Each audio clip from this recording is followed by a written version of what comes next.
নমস্কার, টি বাপ্পা ব্লগস আপনাদের সবাইকে সুস্বাগতম।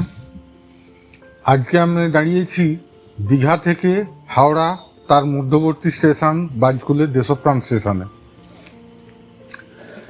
আমাদের এখানে সিগন্যাল লাইন হওয়ার জন্যে হাতে গোনা কয়েকটা ট্রেন চলে।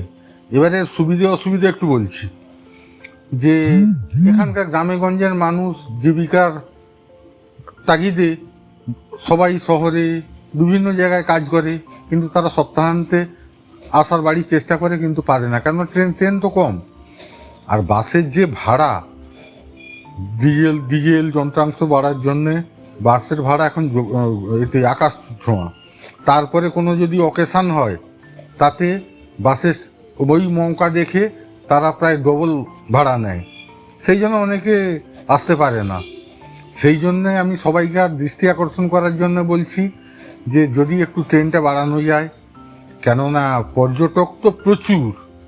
আর প্রথম ট্রেন চলাকালীন প্যাসেঞ্জার হতো না, কিন্তু এখন বাদুড়ঝোলা হয়ে মানুষ আসে। সেই জন্য আমি দৃষ্টি আকর্ষণ করার জন্যে বারে কর্তৃপক্ষকে বলছি যে নজর দিন, কেননা দীঘা আর হাওড়া রেলওয়েটা প্রচণ্ড গুরুত্বপূর্ণ লাইন। আজ থেকে 20 বছর আগে তখন রেল কাম বাস চলতো।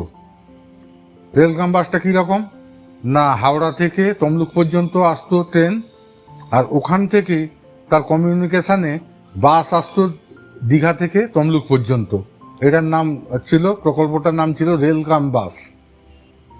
আর এমনি স্টেশনগুলো পরিচ্ছন্ন, লোকজন প্রচুর যাতায়াত করে, কিন্তু একটা কোনো ক্যান্টিন নেই, একটা কোনো টি স্টল নেই, বা স্টেশনগুলো একটু সাজানো গোছানো থাকবে, সেগুলোও নেই। এগুলো যদি থাকতো তাহলে পর্যটকরা দীঘা যেতে যেতে বিভিন্ন রকমভাবে আনন্দ উপভোগ করে যেতে পারতো। সেই জন্য দীঘা হাওড়া এই ট্রেনের সংখ্যা বাড়ানো এবং যদি নজর দেওয়া যায় তাহলে খুবই ভালো হয়।